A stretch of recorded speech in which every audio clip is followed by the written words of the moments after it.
Here, fucking Milan can kiss my ass. Milan, Angulo. It's another episode of the Calcio Connection podcast, connecting with you, Italian football fans from all over the world. You know, Jerry is such a bastard. Like he invited Adreano on, who's such a good guy, does a great job on the Calcio guys. And I know what Jerry did. Like Jerry invited Adreano on just so that Jerry could mock him for however long we're on the air after Lazio took that 3-0 victory over Milan the other day. So this is going to be a really fun episode. Adreano is back. We've got Gianni on, who's a first-time guest on the podcast. This guy is freaking taking over Twitter. He's really doing an awesome job. The account is really growing. And our good pal, Stephen K. Moore, is back from the Laziali. We always love when we can bring Stephen R. on. And I'll start introducing everybody. I'll start with you, Steve, because it's been a minute since we had a chance to chat with you. Lazio right back in the Champions League race. I mean, that was a magnificent, important result for you guys getting that 3-0 over Milan. How do you feel, man? Feel a lot better than I did before the game. It was kind of like watching Jerry videos beforehand. It was quite nerve-wracking ahead of that game, especially after the disaster class of Napoli Lazio that we just had a few days beforehand. It was one of those like kind of do or die moments, and you saw that just right at the start of the game. Like I was like, who is this Lazio team? Because we were coming to kill Milan, and we did.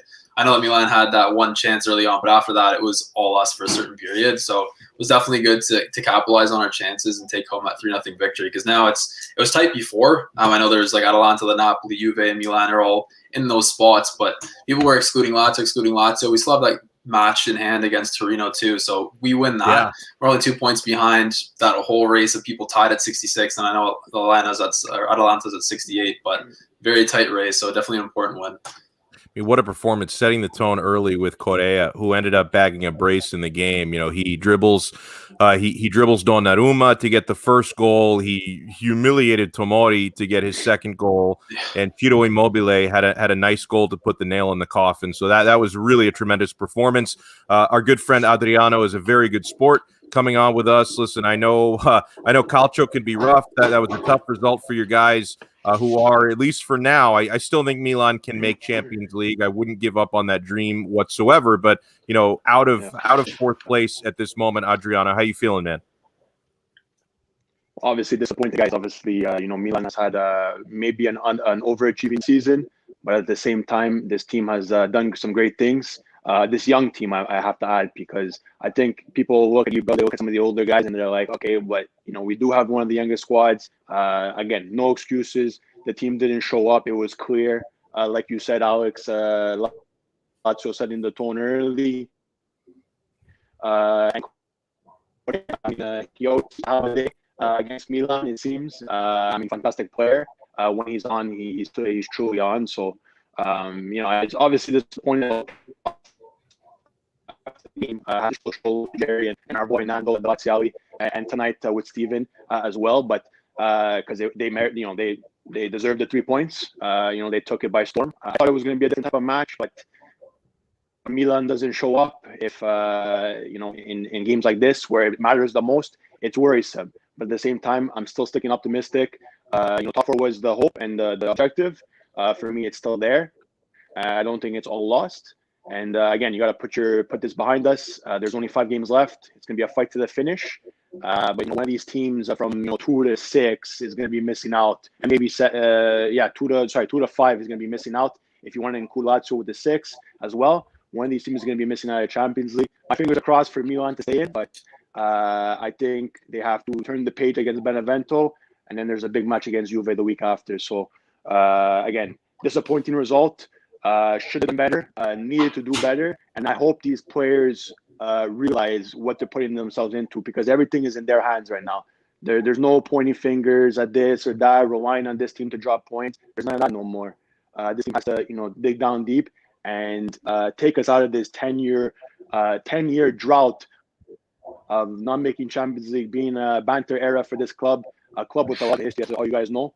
I just think that they need to really realize that, and I think if they do, with Ibra coming back, hopefully to end the season strong and finish in top 4.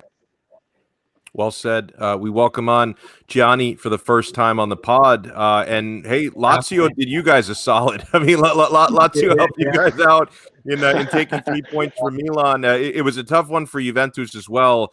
Fiorentina always bring their A game against Juve. They freaking despise Juventus. You guys went down 1-0 on a Vlahovic penalty. You're able to get one back. It was actually a really, really nice goal, a curler scored by Morata. So certainly not the 3 points you were hoping for. You did salvage a point in that game. How you feeling, man? Kind of disappointed. I was hoping the boys would be a little more energetic, especially being embarrassed really in December, right before the Christmas break, 3-0 at home. So I really thought they'd have like a revenge game, especially like you said. I don't think some of the new fans of Juventus understand that Juventus-Fiorentina do have this little bit of a rivalry going. So you'd think when you're going into such a big game and it's like a must-win game to stay top four and don't have to rely on other teams in order to stay top four, you'd think they'd come with a little better energy, because the first half was really embarrassing. Like all the players, I don't really know. No one showed up the first half. The second half was a little bit better. Like you said, Morata's goal was very nice. It was 35 seconds, I think, after the half, which was good, coming out strong, because Pirlo this year, I think that's a big issue, coming out flat every second half. So I was really impressed they scored, and it kind of got my hopes up a little bit, but then kind of phased out of the game again. And a lot of the players just looked like they were passing around the ball and didn't really have any like motivation or desire to really score the second goal or the winner. So yeah, disappointment really is what I'm feeling. Would you say it was so bad that Delit shit his pants? I'd say the whole team shit their pants. If anyone doesn't know what Jerry's talking about, you've probably seen the photo going around through Jerry's timeline and people tweeting about it, because there is an angle. If you get the certain camera angle, you can see a brown stain on the shorts of De Ligt, much like there was really a brown stain on that result for Juventus. But Jerry made sure everyone saw that. Yeah, he could have used 2-ply. Maybe 3. Maybe 3, never mind. I don't think anyone, and no disrespect to Steven, because I know Steven's happy, but I don't think anyone, at least on my Twitter timeline, was as thrilled by that victory as Jerry Mancini. You were going crazy, Jerry. The videos, a friend of ours photoshopped your head onto a Lazio player with little fingers splashing around. It was unfreaking believable. Jerry, how you doing, man? I'm ecstatic. Anytime you can beat Milan, it's victory laps all week. Like there's two teams that we are outnumbered against, and it's Milan and Juventus. We can't beat them if our life depended on it. In recent seasons, yes, we've started to get the edge on these teams, and that's because Simone Inzaghi, and that's my player. It can't be the player of the game, but he's the key to this match and MVP, what we've been missing. Yeah, we can say Lucas Leiva, we can say Joaquin Correa finally stepped up, and we can say that Sergei was great and he outran everybody on the field. But when Inzaghi is in the lineup and he's on that pitch, he is the difference maker, because he comes with a game plan. He can settle the storm when things are not going right. And that was what we were missing against Napoli. We were fortunate to get away with 2 less mediocre teams. I believe it was against Benevento, and I forgot who was before that, where we missed Inzaghi as well. Steve, you might know.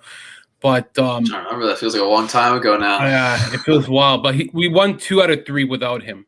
And the problem was a game like Napoli is when you really need Inzaghi, where he can make those key decisions, when to take off players.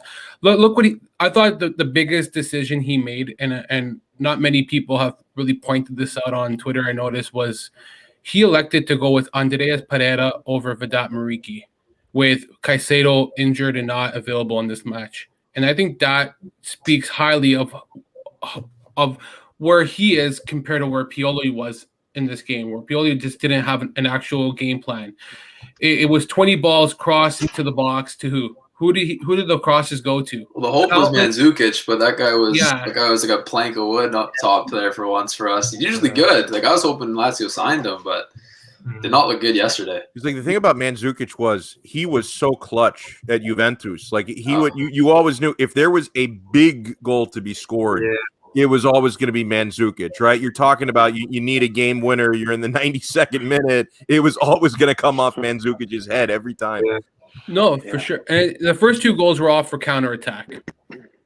Right into Lazio's hand. That's how they want to play. They played they played a low block, countered off the counterattack right away in the first 2 minutes off a mistake. Other way. Second goal, counterattack again. We score. And then the third goal, I didn't know we did 29 passes in a row, which was amazing because last time we did this was against Roma. And I believe it was like 23 or 24 passes in a row before we scored. And you know what? If we're to make top 4, he is the difference maker. He is the reason why we will make top 4. And biggest decision this weekend is no Achirby. And for one, I'll say right now, you go with Wesley Hoot. You do not go with my. It's a sad story when we're debating between Parolo or Hoed for center back. Like it's just like which of lesser people do you want to choose at this point, right? There shouldn't be a debate. That's the sad part because this is where you want Wesley to come in. And don't forget, we also have Patrick on the bench too. He was good for the first half of the season, disappeared too. So he was, but I think these players are not capable of playing 1,500 to 2,000 minutes. That's the problem. And I think a lot of people forget what Wesley was able to do in the Champions League. That's where a lot of people forget. We were out with 12 players, and he was given the task of coming in and playing some difficult matches against Club Brugge, against Zenit, and he played really well. And I think he was one of the better performers, especially after coming in off the summer. Like we talked about it multiple times. We said like he's been good. We wrote the piece about him. We were debating, do we post it, do we not post it? But no, he was one of our top performers in the first half of the season too. I go with him Sunday. That's who I will back up. I don't think it's even if let's just say they were to pick up his option this summer. I wouldn't be against it. Maybe the price, if they can lower it, I would take it for a much lower cost, say $2 million. But I am not against this guy. This is a guy you bring off the bench. We've used him off the bench before. If we don't go with him, I think that's a big mistake, especially like Escalante is out this weekend, and you don't just want to rely with Cataldi in the middle. Like you need Parolo to back up maybe Leyva. And I think these are decisions that at the end of the day, I do think Huet's going to go in. And I think he gets too much flack from fans. Like against Inter, I thought he played really well that first half. Made one mistake, which obviously was critical. It was a tough decision, a tough mistake. Alex loved it, but no, for sure. But if he's going to play like that against Inter, I'll take it. But then look what we do. We bring on Marco Parolo. What the fuck are we doing bringing Parolo? Those are some of the decisions that Inzaghi kind of like makes me scratch my head because you got center backs. Don't elect to a midfielder to play center back. Yeah, okay, fine, it worked once or twice, like against Inter earlier in the year, but you got to go with what you have, man. Like that's. But overall, Forza Lazio, fuck you, Milan. Boom! Wow, Jesus. So okay, I want to get the rebuttal or at least the response from Adreano because obviously it was a great performance for Lazio. On the flip side, Milan just looked void of ideas in that game. What stood out to you as the reasons for that tough performance? Well, I mean, listen. I think they're in a slump. It's very obvious to everybody watching. If it's not injuries, if it's COVID, if it's whatever, like I understand it. There's not excuses. They still need to show up to the game, at least to show up. Like if there's no mentality, if the right mentality is not even there, we already have a problem. And that's what happened. I mean, listen, like I said earlier, Lazio took advantage of Milan pushing forward, especially later on in the game, on the second goal and stuff, and even the offside goal. I mean, if it wasn't for a lot of these big toll, we're talking about a different. We're talking about him scoring a goal as well, right? So, Milan pushing forward, not everybody there mentally, people coming in out of the lineup. Mandzukic, yes. I think I didn't mind Pioli testing him out to start the game and have Leao come off the bench because Mandzukic hasn't really been integrated very much. He's been injured, and he hasn't really been able to really cement himself into the squad. So I didn't mind him there, but the service was terrible. The decision making was terrible. We had some great movement into the final third. We hit the final third. It was like a brick wall. We ran out of options. Hit every defender possible. Didn't take the shots when needed to. It just small details like that I think can be fixed, right? And again, they got to turn the page. Again, I give credit to Lazio. They deserve the 3 points. Will they get into Champions League? These guys like to say they will. I don't know. I don't want to say yes or no, but I don't know. It's just frustrating. It was just frustrating after that game, and I'm just hoping that they can turn the page, like I've been saying, and really move on, because performances like this is not going to get you into Champions League, and is not going to keep you in Champions League. They really need to be playing better, and again, it starts from top bottom. I mean, it's all a mentality thing too, right? They need to be able to make the right decisions. Sometimes it is the small things, right? And yeah, I mean, at the end of the day, like I said, right to Lazio, but we move on. I want to get a word. Weird too, though, because Pioli coaching Lazio and knowing Inzaghi, like it just kind of seemed like he said that he had a game plan, and like obviously the best form of defense is attack in some scenarios, especially for a counter-attacking team like Lazio. But it seemed like Pioli just fell into Inzaghi's hands to an attempt, right? Like how many times did we catch you guys off the counter? Like it's just one of those things where you think that he'd be more prepared, especially when we have our full lineup basically available to us. So that was kind of weird in my opinion. Yeah, no, you're right, and it was unfortunate. I think the whole game, like I mentioned it in our group chat, Jerry and the guys are in there, whatever. And all game it was a counter-attacking game, right? We committed forward, you guys counter-attack, and when you guys are on, when you have your speed available, you guys are gonna burn any team in Serie A, right? Lazzari, I mean, like it or not, he's a fantastic player on your right hand side. He has all the pace in the world.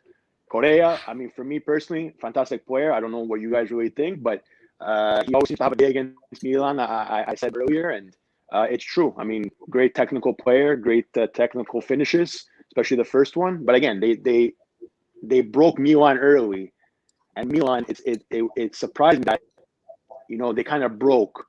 Whereas throughout the season, they have kind of stayed firm, and they've kind of like really believed they can like get back into games. I felt like the mentality in this game against Lazio, it wasn't there. It got broken from the get-go, and I don't want to say it was all downhill because near just before the second half, just before the first half ended, they did have their chances. They were putting the pressure, but again, no finish. You have all the pressure in the world, all the possession in the world, but you need a finish to win games, right? So that didn't happen. Second half happened, and Lazio took control again, and the third goal, Immobile, cherry on top. So I mean, again. There's nothing else I guess Milan could have done, because they fell in Inzaghi's hands, like Stephen had mentioned, and they had no answer. I want to give a shout out to Joe from Forza Napoli podcast, and another shout out to my buddy Dan Saporita, who is a Juve fan. And they both said to me earlier in the year, they've been preaching to me for the last 2 months that the Pioli show was going to end and there was going to be a massive meltdown, and that every time Pioli starts really well and then really bad at the end.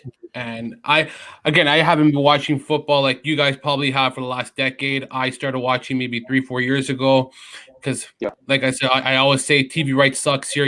Guys, anybody who lives in Ontario, TLN lost the rights, and I didn't know the zone even existed till like 2 seasons ago. So for me, like I'm not like so well knowledge. That's why I read a lot about it. But when I have people backing me up now saying, hey, Jerry, Pioli is not as good as you think he is. This is not the first time where he started off really hot and really dipped off. And that's the problem here, is that he's run out of ideas with that team. He doesn't know where to go now. It's really going into a ditch. And this can get really bad for Milan in the last 8 games, where not only could they drop out of 4th or top 4, they can drop out of a group stage qualifying for Europa League as well. I think a lot of people forget that too.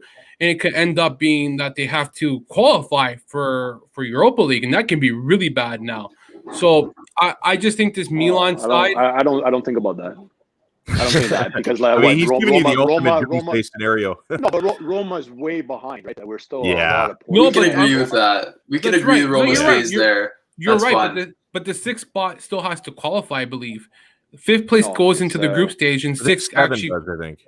No, it's I'm- seventh. 7. Is it just seventh? Because I Yeah. was checking on the. Let Let me just check the score. Yeah. out. But no, and while you're 5-6 checking on is that, the I Europa. want to interject on Pioli because listen, I've seen the Pioli burnout before. It happened with Inter as well, and when he was appointed at Milan, I thought, oh man, this is not a good move for longevity. But six is Europa League qualifying. oh, it is really. Yeah, that's what it says on the Score wow. Mobile. Okay, interesting. Okay. For some reason, I thought it was 7th. No, but Well, like on Pioli, you know. I really thought that things were going to be different with Milan, and he could still salvage it if he makes top 4 because it's usually the Pioli burnout happens after a couple of months, right? Whereas Pioli had Milan flying for a calendar year. That's it. Right? I mean, it was unfortunate timing for Milan because there's no trophy for being the best team for the second half of one season and the first half of the next, but he had Milan really elite for a full calendar year. Like 2020 was the year of Milan, and so the Pioli high doesn't even usually last that long. So my follow-up to you, Adriano, would be, what do you think happens with Pioli? Does his fate firmly rest on top 4? Is there a chance that if they sneak into top 4, he may not even survive? What do you think? I mean, listen, guys, I think it's tough. If anybody thought that Pioli coming in was going to be the second coming of Christ, I think we're completely wrong. We're talking about different things here, right? Pioli came in at a time where Milan was really low after this Gianpaolo disaster. I don't even want to mention the name because it aggravates me, right? But and he took this team, like Alex said, calendar year, and they were flying, and it gave hope to a lot of Milan fans. So. Do I think, and I agree with what Alex is saying, his burnout usually, I think was a bit, it happened quicker, he might have been good for a certain amount of time and then he burnt out. Sure. That did happen to him in his career. Talking about Inter, we're talking about Lazio, we're talking about Fiorentina, and then he moves on, right? But again, I think the expectations for Pioli, and if you guys remember, there was already Pioli out before he signed. Right, that was a big talking point before he even signed. And what did he do? He proved a lot of people wrong. I personally think. Does he leave even if they make top 4? I don't know. Are we really going to try to restart this project again? And I always say it, and my boys at Milan Weekly Podcast as well. Are we going to be changing 4 quarters for $1? I'm not interested, guys. That's passe for me. We need to start moving in the right direction. If we're just going to bring on another manager, the caretaker manager, it's not what we need, right? And I think this team is on a good path. It's a young team. There's a good plan, I think, from the head up too. You're talking about Elliott. We're talking about Gazidis, Maldini, Massara, and I think they're in the right direction. It's just these little kinks that need to be worked out. If they drop out of top 4, does Pioli stay? Maybe that's when we can have more of a discussion, because I think maybe top 4 is the objective. You don't make the objective, maybe there's something to look at. But if they make top 4 and Pioli is there at the still as the manager, why are we going to change? I mean, sometimes if it ain't broke, don't fix it, right? But don't get me wrong. Milan has a lot of work to do. It's not all roses and sunshines and stuff like that. But at the same time, I think if we keep this core, we can keep this right alive. I think we stick with it, and then when things, I guess, really hit the fan and shit really hits the fan, I guess maybe that's when you make the changes. But I personally would stick with Pioli as of now. I'm speaking to you tonight. I don't even remember what day it is. April 27th. We're talking tonight. I'm saying yeah, we stick with Pioli. But again, guys, things can change. Like in Italy, things can change very, very fast. So again, for me, it's Pioli for the season into next season. Hey, Alex, I think the biggest issue, too, is that their winning streak went into 2 seasons. Exactly. So that's the biggest issue here, was that there wasn't the continuity of one straight season. People were bragging about, unbeaten in 27 games, I think it was, right?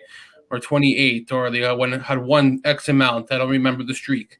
But the problem is the streak is nice, but there's not much to build off it because it's two separate seasons. So as much as it sounds that the stat sounds really good, there's nothing really to build off it. And that's the issue. It wasn't 28 games in a season where Juve has probably been able to go something like that. And it's transitioned to a actual trophy. And that, I think that's the biggest issue here. I disagree. I disagree a bit. Because Milan hasn't had the 28 games in a row winning streak in God knows how long, right? So just to have that as a base for this team, I think it's something. It says something, speaks volumes. And I'm only rebutting against Jerry because they fucking beat us 3-0, and I love Jerry. He's a great guy, but I have to rebut him. But no, I think it's a good stepping stone, right? This team, like I said, it's been shit for fucking 10 years. And again, Alex, I'm sorry that I'm swearing. I know you said I can't. We do it all the I'm time. sorry. Yeah, but you know what? Again, I think it's a good stepping stone and something to build off of. Yes, it doesn't give you any trophies. Campione d'Inverno, it doesn't give you nothing, right? The winter champions, as they call it in Italy. It doesn't amount to anything. Yes, it was all fun and dandy, but at the end of it's not how you start, it's how you finish. And right now, it's not going well. But I think they can turn the page and on the season. Well, speaking of coaches potentially on a hot seat, I would love to hear Gianni's take on Pirlo. And first, let me say, whatever disgusting lowlife of a human being is sending death threats to his child, it's no part in the game. It's a fucking game. It is a fucking game. If you take it that seriously, that you're threatening a man's life, threatening the life of his child, and listen, I'm not even saying that to trash Juventini, because I've seen it from so many different fan bases in Italian football. I've seen it happen from Interisti before. I remember, Davide Santon, the last season he was on Inter about 3 years ago. He had some awful mistakes at the back, gave up some goals, and the guy was getting death threats, and his wife was scared for their lives. So I've seen this happen around Italian football. This is nothing new. It doesn't make it any less disgusting. But we do, certainly from a football standpoint, Gianni, this is, results wise, this has not been the season Juventus expected, going out in the Champions League to Porto. Now, fighting for top four. I do think they're going to make top four, but obviously they have to battle, for potentially the next 5 weeks to get in there. So what do you think happens with Pirlo? Do they continue to build the project around him, or is Agnelli going to say, this is Juventus, we don't have the patience for that?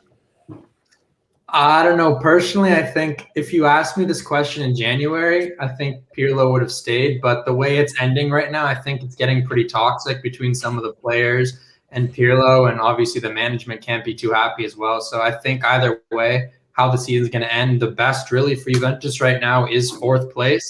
And I really don't think that's good enough, especially when you're coming off of like a 9-year victory. Obviously, I think anyone who thought Pirlo would come in and win the Scudetto, I think was maybe a little too optimistic. Personally, I thought we were going to finish second, and this is kind of even worse than what I thought. And those were pretty realistic expectations.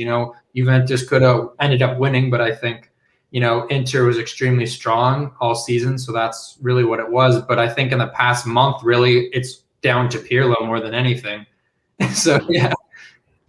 I don't know. I don't see how he can stay next season. I really don't. And it's not really fair to him because, in August when he got appointed, I was a little skeptical just based on his lack of experience. I think he should have gotten a chance to go with the under-23s. I think he should have been able to build his football philosophy because he was really thrown into the Sharks. Obviously you can say Juventus gave him all the necessary tools to be successful, but I think still just because you were an amazing player doesn't necessarily translate to you being a good manager. And even if it does, not right away. So I think he should maybe become an assistant to, I don't know if they're going to bring back Allegri next season or what, but definitely I would maybe demote him, I guess would be the better term, instead of sacking him completely, and allow him to learn from like an actual manager or maybe in the under 23. But yeah, definitely not the first team manager next year. And by the way, as an Interista, the biggest compliment I could give to Max Allegri would be to say, I hope he doesn't end up back at Juventus, because they're going to be right back at or near the top with Allegri back there. Obviously there's, and who knows like how, whether he was, completely sacked or if it was a mutual parting of the ways, like they tried to frame it to be. It was obvious that, the Juventus board reached a point where they said, hey, this guy's getting results domestically. He hasn't gotten us over the hump in Europe. He did get to 2 Champions League finals, which seems pretty goddamn impressive compared to where things have been recently. But hey, they didn't like the brand of football he was coaching. It wasn't exciting enough. That's why they went out to get Sarri. That's why you've seen a name like Guardiola. How realistic that is, I don't know. But you've seen a name like Pep linked to Juventus. And I think when it's all said and done, Gianni, I think that Agnelli might realize, we didn't realize what we had until he was gone. Because I think Allegri and Juventus were the perfect marriage.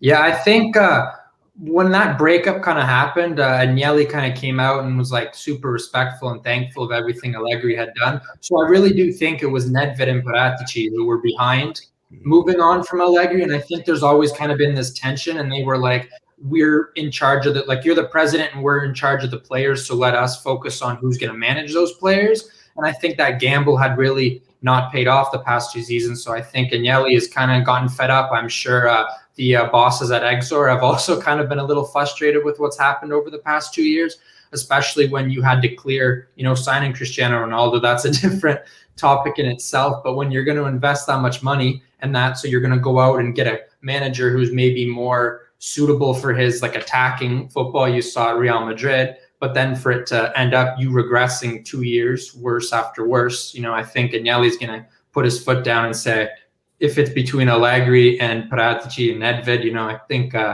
Allegri's going to come back if that's the case. Yeah, which I think that's the move. I want to bring Jerry back into the conversation and I want to remind everyone that I can vouch for Jerry. Jerry is a Laziale.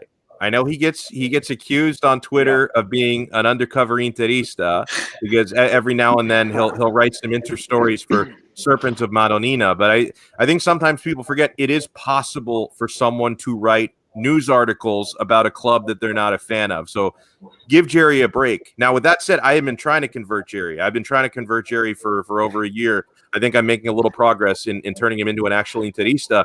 But, Jerry, you did write a great recap piece of Inter's 1-0 at Verona, which, got them 3 points closer to a Scudetto that could even be, depending on results this coming weekend, could be even confirmed this weekend, if not the weekend after. Obviously I'm not gonna get too excited yet, because if there's any club that could find a way to fuck this up, it's Inter. So I'm not gonna count my chickens before they're hatched. But what did you make of that performance, Jerry? I thought Achraf Hakimi was absolutely brilliant. He was knocking on the door of scoring a couple of goals, including a direct free kick that had the keeper dead to rights that went off the post. It ends up being Matteo Darmian scoring the game-winning goal, and he's had a couple of those in the last few games. I mean, what an addition he's been. I mean, you never would have thought that the €2.5 million addition of Darmian last summer, most Interisti were like, "Fuck this guy!" Like people were saying, and obviously, last summer with the pandemic, you didn't have like as big of crowds welcoming players like at the airport, but you did have people welcoming Arturo Vidal. You did have people, welcoming some other additions. Nobody showed up to welcome Matteo Darmian to Inter. Like none of the ultras, none of the people in Milano were excited about that. And he scored a couple of the biggest goals for the club this season. What did you make of that performance, Jerry? And I like that because here's the difference between Inter and Lazio. You got Conte, who wanted Darmian. He wanted Vidal. He wanted Kolarov. He wanted Hakimi. The players that he wanted, he's playing them. And that's the difference between Inter and a lot of teams like Lazio, where we don't play guys like Mariki. We don't play guys like Hoot. Well, actually, who at the beginning of the season, but other than who, we haven't really played Musacchio. Musacchio played what, 2 matches? These are not players that, when I see that Inzaghi won Musacchio, no, he didn't want Musacchio. It was like they were twisting his hand to accept it because there was no other option. With Inter, there were options, and he said, "This is what I wanted. These are the players you're going to get me," and they got it. And this is why Inter has been really successful in Serie A this season. say what you want about what he is, and he can't win Champions League, but he adapted because this is the roster he got. He brought in Matteo Darmian as a substitute this game again, delivered a beautiful goal. What a pass from Hakimi. Hakimi was outstanding. Like, these are things that Conte is doing that other teams are not able to do, and I think this is really important of why I feel that Inter will be successful again next year, because they already have the team in place. Everything, the pieces are there. They just got to get some new young players. That's all. Like Stefano Sensi, the guy has looked much better in a couple of weeks. Yeah. Like there's a positive right there. Christian Eriksen, I honestly think that Conte being not stubborn for once and looking at the light and saying, hey, wait a second, why am I playing freaking Gagliardini every week? This guy can't play. Let me put in a guy who was a star player, Eriksen, who's been outstanding again. He was great on Sunday. Thought he had a really good game in that midfield, really controlled everything. His set pieces, I think his first set piece he had in the game was well better executed than what Ronaldo's ever done in his whole entire life. Like that's how not his whole life, but the last few years. Yeah, this guy used to score bangers from free kicks. Not lately. Well, guess what? When I wasn't watching, that's good because I fucking hate his guts. Ronaldo's a piece of shit. And Ronaldo fan base. There's another thing we'll talk about after. There's a fucking. That's Dude, toxic. Jerry, you know me. I have so much fun on Twitter because sometimes I actually will sometimes join forces with Juventus fans to trash talk the 12-year-old Ronaldo fanboys, right? But then sometimes I'll join the Ronaldo fanboys to trash talk Juventus because Juventus are mad at Ronaldo for his wages and all that shit.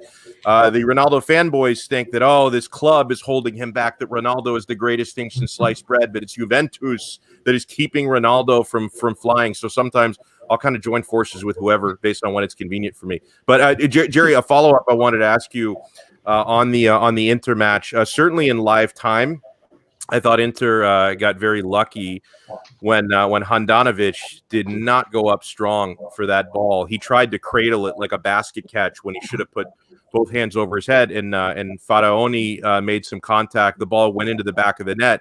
The goal was immediately overruled and called a foul on Faraoni, free kick for Inter. And even the commentators in English were saying, "How come they're not looking at this? I think this was a goal." And I listen, it was really close. Okay, I can totally understand how some people watch that and say, they at least should have. And it did get checked by VAR. It was a silent check. They didn't call the referee in to look at it. But I can, on the one hand, I can understand why people were frustrated that they didn't at least take a closer look at it.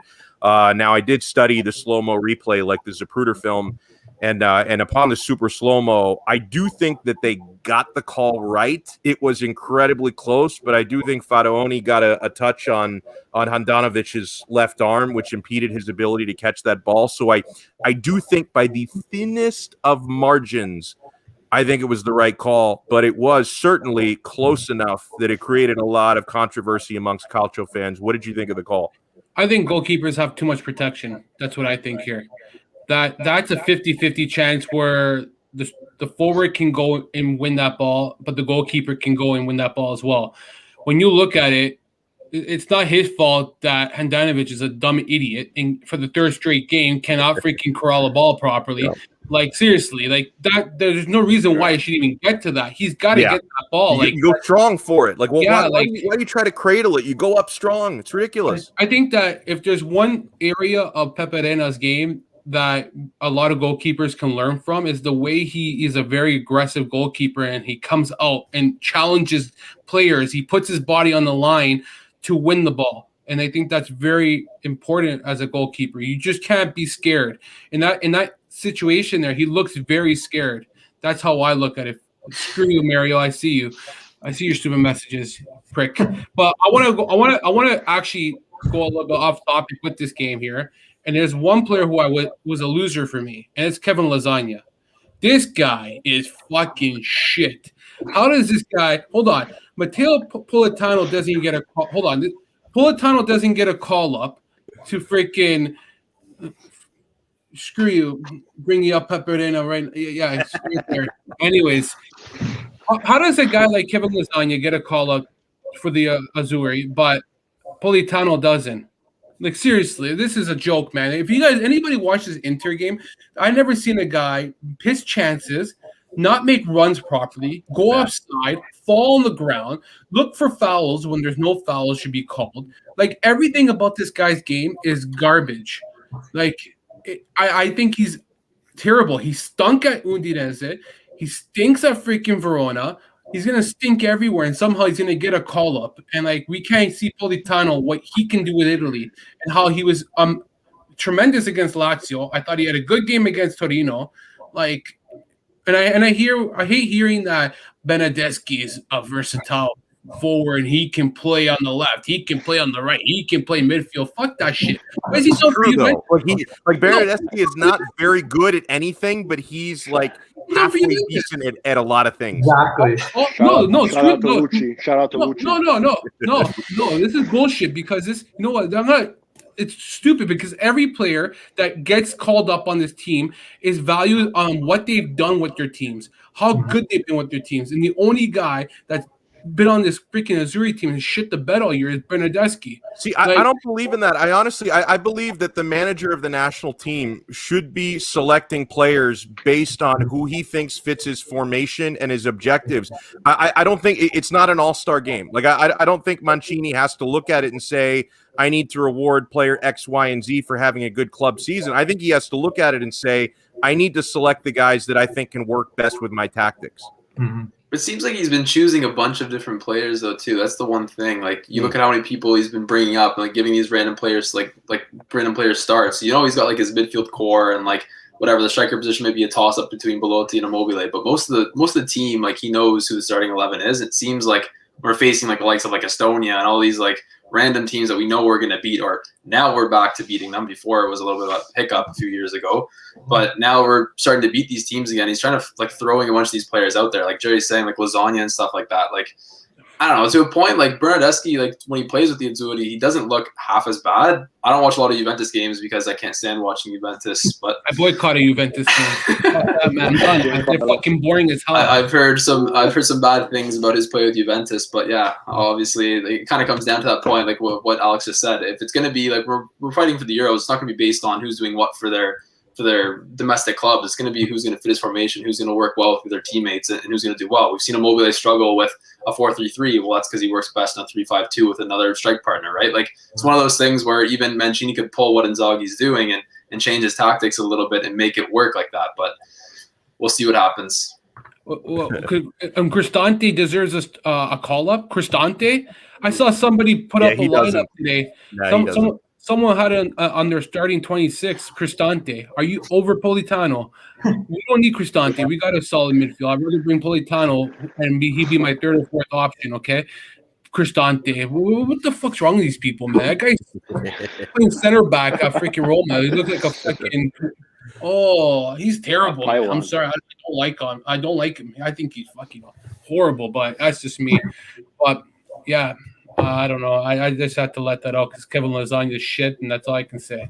Hey, so I want to I want to get into a final discussion before we wrap it up in a little bit. No, we're gonna talk about Ronaldo because we got Gianni here. Okay, actually, you know what? Okay, let's get into that first. Johnny, where do you stand? Because like I said, you know that I pick fights with both sides. I pick fights with the Ronaldo fanboys. I pick fights with Juventini. Where do you stand on Ronaldo? Do you want to move on, or you're more of a Ronaldo defender?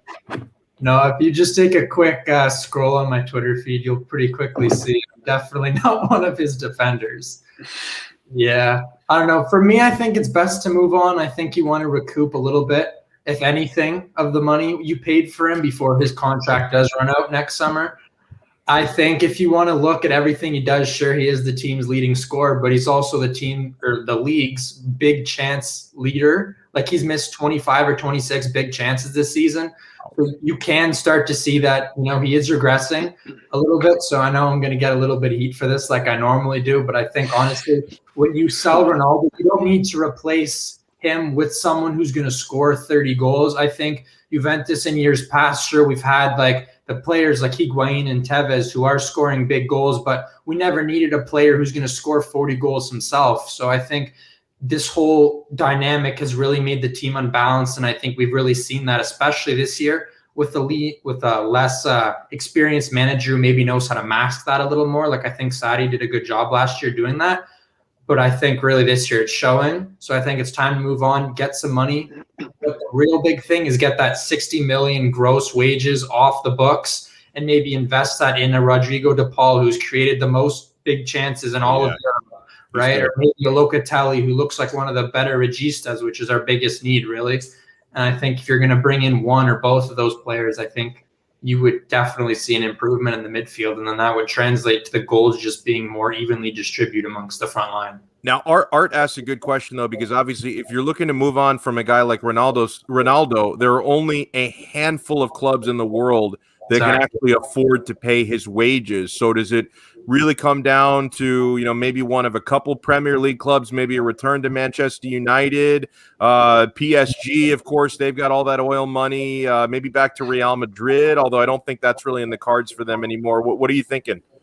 I think really it's between PSG and it's between Manchester United. I think those are the only two teams that can realistically afford his wages. I'm sure he's going to have to take somewhat of a pay cut, at least, 5 or 10 million to get it done in COVID times like this. Or I don't know if maybe Manchester United are open to a swap deal with Paul Pogba. I've seen a little bit. I don't know how realistic that would be, but you guys keep dreaming. You guys keep That's a dream. That's a dream.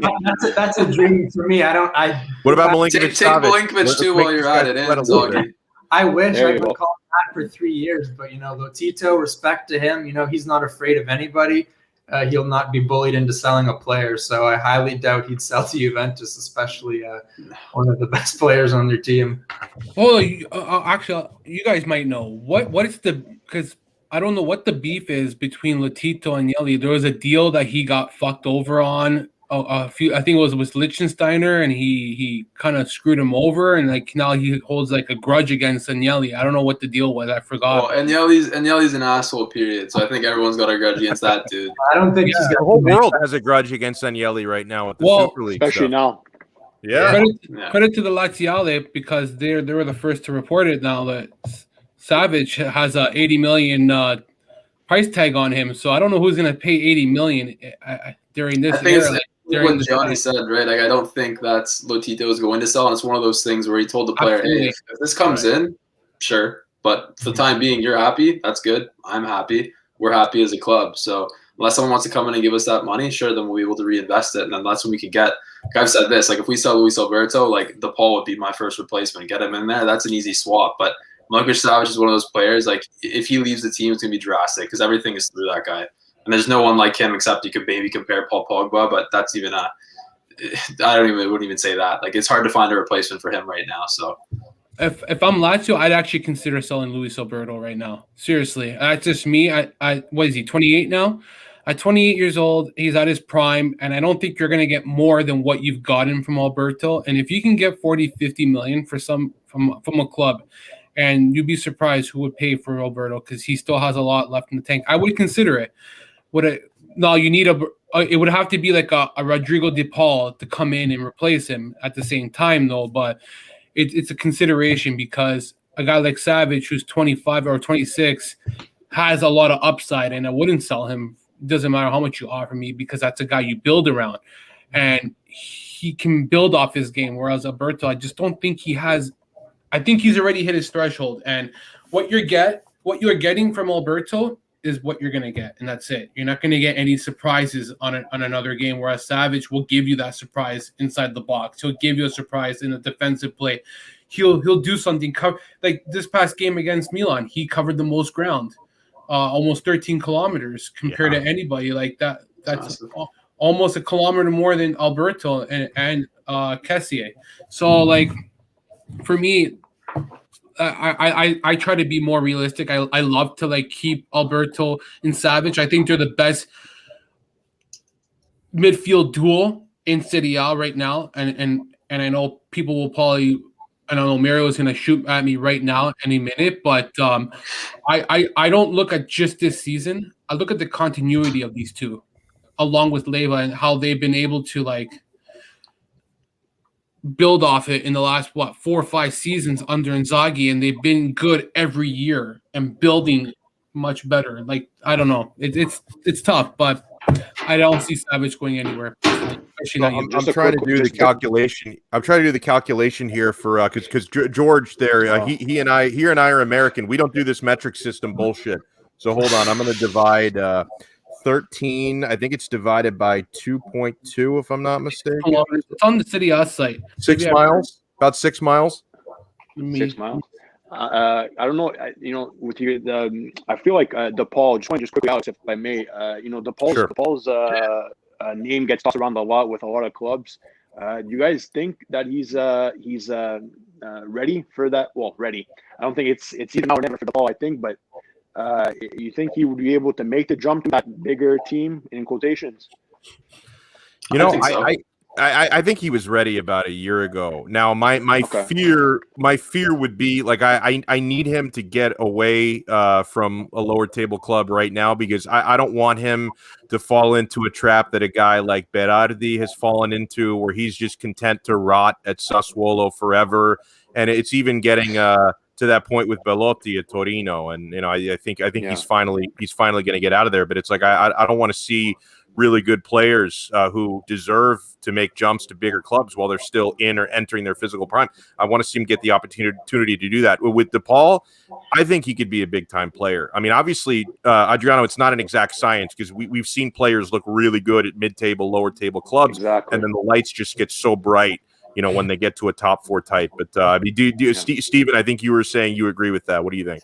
No, yeah, absolutely. Like kind of what you said there. I think he was ready a year ago, and I think right now he's linked very heavily with Inter, which is quite surprising because I could definitely see him going there, especially if they're going to win the league. I think he could be a big improvement for them moving forward in the Champions League. Then you have Milan, you have Juventus, you have all these teams who are going to go back and forth with each other. Like you look at the Donnarumma deal. Like is he going to sign with Milan? Is he going to go with Juventus? Like that's going to be another breaker deal, right? It all kind of depends on how the end of the season plays out. And reading these messages about Lazio here, but yeah, no, I think DePaul is definitely, like, we've seen his stats, we've seen his highlights, we've seen what he's been able to do with Udinese. But like you were saying about Berardi and Belotti, it's one of those players where they're like, they enjoy being that standout player in their club. They like being talked about so much. Like you look at Simi for Crotone, that guy's been up and down the table with them so many times. Why can't he make a jump to even a mid-table Serie side and stay there consistently over the years, right? Some of these players, like you said, just grow attached to the one club, and whether it be due to XYZ, they're giving them wages, they're letting them do whatever they want. Like there's so many things behind the scenes that could be driving those factors, like give them the captain's armband. Like there's so many different little things that could be playing into that of why they stay at certain clubs. But I think DePaul, it's one of those years where the summer he's going to move. And if I was Udinese's president, I'd be demanding at least 50, 60 million, especially in COVID times. Because if people are going to want them, they're going to pay for them, especially like a team like Inter. If they win the league, if they want to do well in the Champions League, they're going to have to dish out that money to get them. Yeah, I mean, obviously, I think everyone at Inter, Conte included, want more clarity on whatever the financial situation is going to be, because and obviously, if they can confirm the Scudetto, there is some prize money in that, which is going to come in handy. But I really don't know, because I don't know what they're looking at right now as far as outside investment. I don't know if there's any hope that the Chinese government is a little bit more lenient on their restrictions, because that's a big thing that's been holding Suning back. So obviously, if there is any room to spend, DePaul would probably be the first target that I would go after, to be completely honest. All right, let's before we wrap it up, guys, let's go around the table. I'm over here chilling, but the rest of our panel have teams in Champions League fights. Okay, top four fights. So let me start with Gianni. What is your prediction? The final prediction for top four in Serie A? Who do you think are the four teams that make Champions League? I kind of like how it's looking right now. I don't know, but I'm gonna be cautiously optimistic and say that Juventus is gonna squeeze in at 4, because I think that's kind of where we're heading right now. I think they're gonna be able to scrap by with those points. So I think what we're at right now is kind of what we're gonna end with. So I think.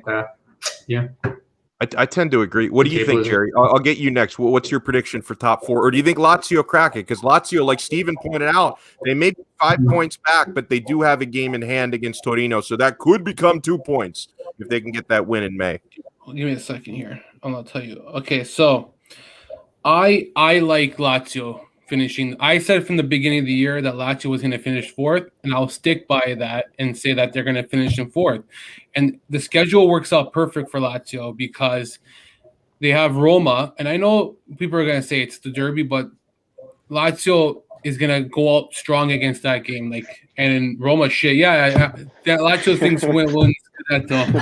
I wish. That's funny. I love how Mario gets under your skin. I wish, but you know what? When you got if Juve ties Milan, okay, when they play, you know how that's the game where all of a sudden Lazio's in the back saying, "Wait a second, these two fucking schmucks just tied, and we have a fucking door open." Like that's the game where I'm looking at, and it's like, okay, if there's a tie there, this is where Lazio comes in and says, "Let's go for the kill," like Street Fighter, where you fucking says finish him, or Mortal Kombat, and you fucking just go right in, you kill that. And Lazio's, I don't care that they're in 6 right now. It's what the end result is. I don't care they're looking on the outside. That's what this is what Inzaghi's been planning for. Looking on the outside and just maintaining distance and not losing further back of the gap. You know what I mean? So you got 3 teams who are 66 points. You got Inter who has to play Juventus still. You think Inter is going to pack it up and say, we won the Scudetto and we don't care about Juventus? If Inter can end any possible chance of Juventus not making the Champions League, they are going to go all in and go guns blazing, okay? Yeah. I tell you right now, there's no way Conte will let his old team want to have a spot in Champions League. He'll go out and help Milan, Lazio in the best way he can. Like they got, I think they have Sassuolo still. That's not easy either. An Udinese team that can really play good defense. And look at Milan's schedule. Milan's schedule is much more difficult. So I think Milan and Juventus are going to be scraping it to the end. That's the way I look at it. Milan's schedule is just as hard. They have Atalanta. Tough one, yeah. You got Juve as well, like I just said. Benevento is not an easy game this weekend because they're tied in relegation. They're going to be fighting for their life. So they got Cagliari as well, I believe, if I'm not mistaken. Like that's another. Yeah, they've been playing a lot better. They've been playing way better. Like they're these. Whereas Lazio, yeah, fine. You have Genoa, you have Parma, but again, these teams are. I think these are teams that Lazio should be beating in the last 5 weeks, and their destiny is in their hand now. They hold their cards, and that's how I'm going to stay. 4th goes to Lazio. 3rd goes to Napoli. 2nd goes to Atalanta.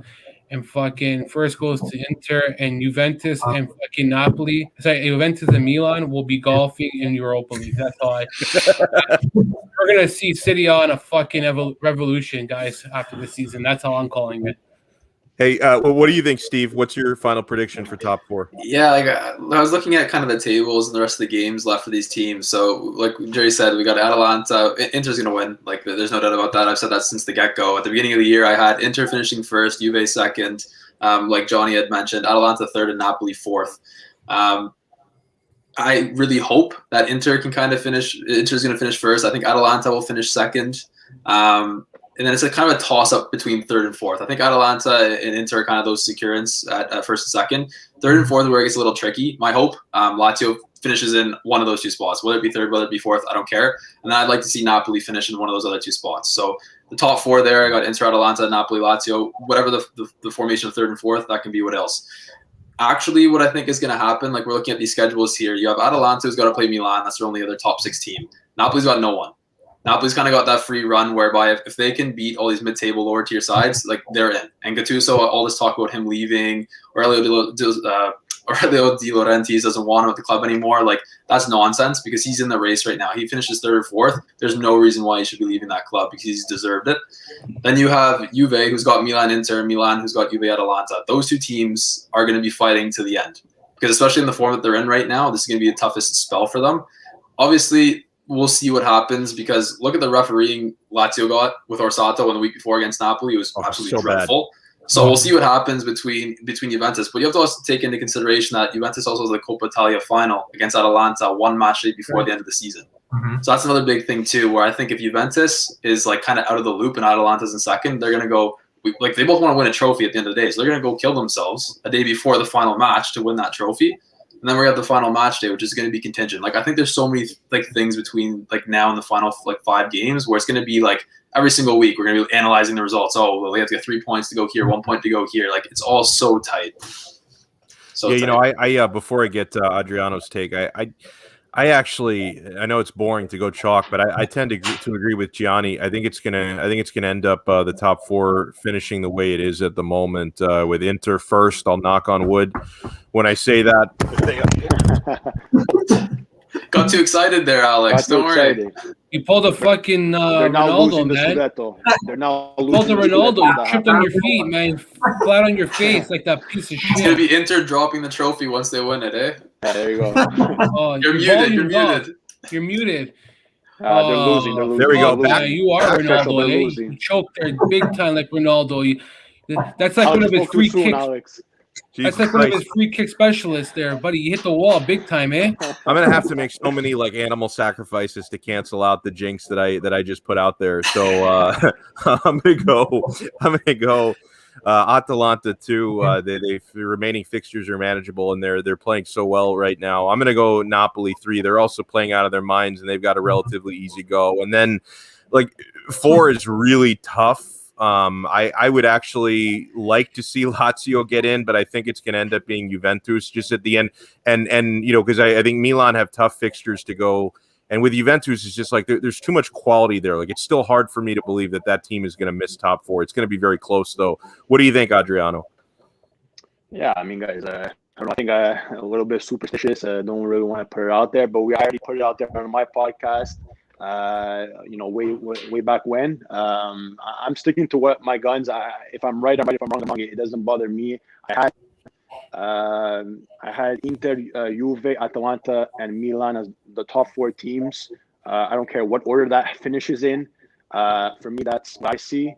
I think even before this end of the season, I had either Milan or Napoli, flip-flopping from 4-5. I thought those would be the 2 teams that would really either make the jump into champions or kind of fall out. I think that's where I stand. I again, no disrespect to Lazio, I don't see them making it into top 4. If they do, credit to them because they will deserve it if they do make it. But again, I just think there's so many teams from like you guys are saying from, I don't even want to say maybe 2 anymore. I don't know, maybe 2. Yeah, 2 to 5, 2 to 6, whatever. There's just so many teams that it's a real fight to the finish. So again, I'm sticking with my guns. I'm going to stick with Milan. Nobody on this round table put Milan. I'm putting Milan in top 4. Maybe it's my heart speaking more than my brain, but at the end of the day, I think that's what's going to happen. Because at the end of the day, if we're schedule watching, if we're looking at the schedule, every team needs to focus on themselves. Every team needs to focus on what they need to do to get where they want to go. So, and there's no games in Serie A. I always say it, and I think we all come to agree to that. These small teams, like Jerry mentioned, they're going to be fighting as well. So you can't take those teams lightly either. But at the end of the day, I'm going to stick with my guns. I'm going to put, like I said, Inter, Juve, Atalanta, and Milan in the top 4. You guys figure out the order. Well said. So hey, we'll give everybody a chance to plug any of your social media accounts, your work. I'll start with you, Adriano, and I've seen Gianni in the chat as well. I'm a big fan of you guys on the Calcio guys. Where can people find you? Appreciate it. Well, first off, I appreciate the love. We appreciate everything. Any support that we get, it doesn't go unnoticed. We really do appreciate it. Again, it's an honor and a pleasure to come on the podcast again with you guys. It's always fun talking culture with you guys. And we can find us. It's at the Culture Guys, where I have on my handle here. At the Culture Guys on all social media platforms. You can catch our podcast on all your favorite podcasting platforms. Give it a share, give it a like. We got to get this cultural community growing, especially here in North America. We're really trying to put out that word and trying to really show our passion and bring our passion forward, because we all have the same idea. If we can all come together, I think, the cultural world will be a better place, right? So, at the Culture Guys on all your favorite podcasting platforms and social medias. We can find myself. It's Adreano_cultural on Twitter, Nardo 96 on Instagram. I do it with 2 of my great friends, Gianni and Nicolas Di Giovanni.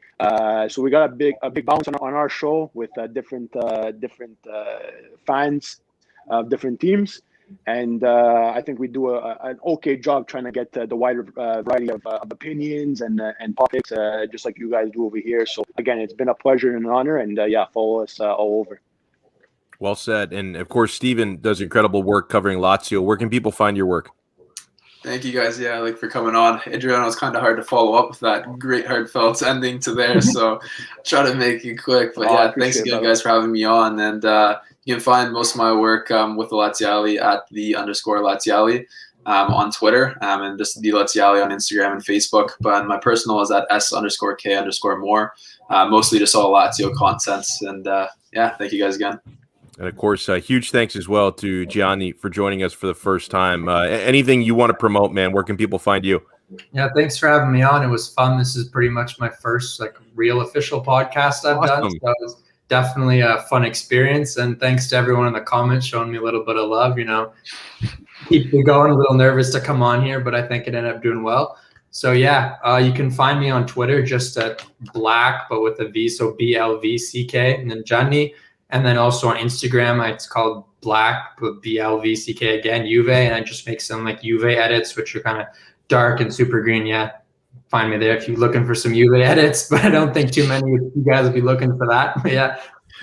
Anyways. If you make some about Juventus not making Champions League, I'll be sure to share those. I made Jerry a Correa on night, so I know you like that one. Yeah, no. Make me Ronaldo one, but it has to be bantering him. I can get him knocking the ground. You give me one of those, I'll submit it tomorrow. I will shit on him so fast. Yeah, I hate him, man. Hate Ronaldo. I know he's such a good player, but I fucking hate him. Get a middle finger from you though to him before it ends. Yeah, that's coming. Don't worry, man. That's 100%. I fucking hate him. I got a whole Ronaldo fan base that hates my guts. Oh, they I'm despise so used you. to it. They hate me. I think I'm their number one enemy, though. People were sending me memes they're making of me this weekend. I had a somewhat big tweet pissed off a lot of Ronaldo fans. Oh, that was one of the tweets I was tweeting on. I took some of that heat as well by retweeting your tweet, but I thought that was great. Yeah, I know. They're just well-timed. You have to put it during the game, and I think they're a little mad and deflecting a little bit because, they're always used to this elite Ronaldo, and you can tell he's struggling, so I know they can see it too. So I'm a realist. I don't like to sugarcoat. I don't defend anybody if they play like shit. So I think it kind of hit them in the heart, and that's why it exploded a little bit. Well, the bottom line is the people who get mad at those tweets are people who cheer for a player and not for clubs. Mm-hmm. So it's I can't take them seriously. Like people who just worship players, not the name in the back. Exactly. Yeah, right. Well said. And Jerry, of course, you're writing pieces all over the internet, man. Let people know what you've got going on. Oh, I don't know. I got many going on with the Laziale. I think that's the most in Serpents of Inter. That's it. Those are the two sites I've been basically writing for. Laziale and Serpents of Inter, J Mancini 8. And you know what? Just to piggyback on that, the only person I won't shit on, even when he's playing bad, and I'll acknowledge that he's playing bad though when he has a bad game, is Immobile. I refuse to shit on him because we know he no, it's just that one, he's my boy. That's one. Well, not literally my boy, but I love him. One and two, I love his work ethic. As much as maybe he doesn't have the skill set to the level of Messi or Ronaldo, nowhere near. His determination, the way he works hard every game, he's a team player, is what wins me over compared to Ronaldo, where he's just a scumbag and doesn't give a fuck about anybody on his team. Lucci, fuck you. Anyways, Lucci, fucking, you probably wish that Higuain was still on your team. Don't worry. Fucking guys playing with Inter Miami. He's actually scoring goals in Miami now. God bless him. He and his brother. That Higuain, yeah. Fucking Ronaldo. I hate this fucking Ronaldo scores goals for fucking Juventus. That's great, man. That's fucking great. Did he win a Champions League? That's the fucking goal. That's what he was brought for, though. I hate when people say, "Oh, he won Scudetto," and he won a fucking maybe a Coppa Italia soon. Jerry, the funniest one is whenever I shit, stupid man. Whenever I shit talk Ronaldo, his 13-year-old fanboys will tell me one of the arguments they use is, "Oh, he was Serie A Player of the Year last year." I'm like, dude, the fucking league gave him that because they wanted retweets. The freaking league just said, "Oh, I don't care what Ronaldo did. Serie A MVP this year so we can get 1 million likes and retweets. It's horseshit, that award. I just think that it's great that he scored all those goals the last 2 seasons and in Champions League, but at the end of the day, you can score 100 goals, but if it doesn't equate to success, and it doesn't lead to success, and it doesn't give you that semifinals, say, at least, where they need to make money, it means nothing. To me, Ronaldo means fuck all. That's all I'll say. It means fuck all because he didn't deliver what. I hate when people say, he delivered the goals. That's great. But you got to be fucking winning games with this team. That's the bottom line. Like, that's why I love Mourinho. I love Conte because they've been winning trophies to success. And I know that, and I hate when people bring up Madrid. Did you not see the comparison of the teams between what he had with Madrid and the midfield he had compared to what Juventus here? Like, I understand the Juventus team is not as nearly as good as Madrid's, but he was surrounded with talent that just made him better.